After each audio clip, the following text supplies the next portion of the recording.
Hello everyone, welcome back to my channel. In this video we are going to see how we can create an extended class. So if we want to utilize any class and want to create any blueprint of that class, we can just extend that class. In order to create an extended class, I will just take an example by creating a new class, and I will just name this class as dog breed. So once this has been done, so if say for example I want to extend this animal class, what I will do, I will just write a colon here, and after that colon I will just write the name of the class which I want to extend. So it is now like I have already extended this animal class in the dog breed class. What I can do now, I will just create a line of code to show that I have created the instance of this class.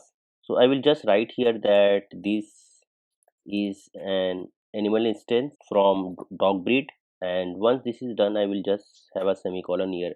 Now what I will do, I will create one more method. So I will name this method as public void bulldog.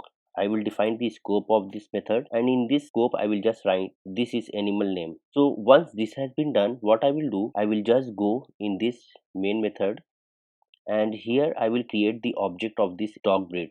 So in order to create the object of dog breed, what I will do, go here and I will write dog breed obj1. So this is like similar to like creating the variable name for that object. So right now I'm just taking it as obj1, and I will now use new keyword and then again the class name. So once this has been done, you have seen here that I have this animal and public void dog method, and then I have this wait location, and this I have public string animal name.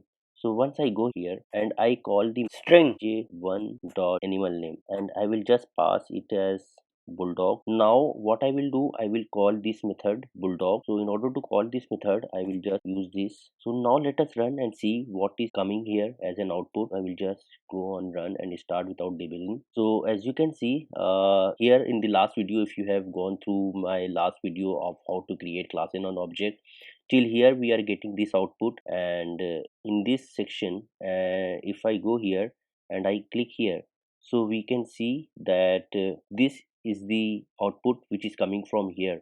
So this is coming from the dog breed. So whatever output is coming, like say from here, we are creating the object of dog breed, and from dog breed I am just calling the animal name bulldog, and this object one is now calling the method bulldog. But if you can closely see what we have done, we haven't created the animal name in dog breed. If you can see here, we have not created any animal name in dog breed, but it has been created here, animal name here in animal class. So once we have extended the animal class in this dog breed, what is happening, all the properties, all the methods which are there in animal class, we can utilize it in dog breed class. So that's why like once we are running, then we are getting the animal breed, and this is bulldog. So it is creating one instance for itself, like for the dog breed. I'm here passing this in the function name bulldog. It is utilizing this from the extended class, that is animal.cs class, and it is passing the value, and then I'm utilizing it in this bulldog. So this is how we can create and extend the class. We can just create one class, and if we want to utilize same function or variable or any method, and we don't want to duplicate our code, we can just create one more class, and in that class we can extend the class from where we want to inherit any property, call the methods which are not there. So likewise we will be able to reuse the code, and we don't need to create any method again and again. I hope you like my video and do subscribe to my channel. Thank you.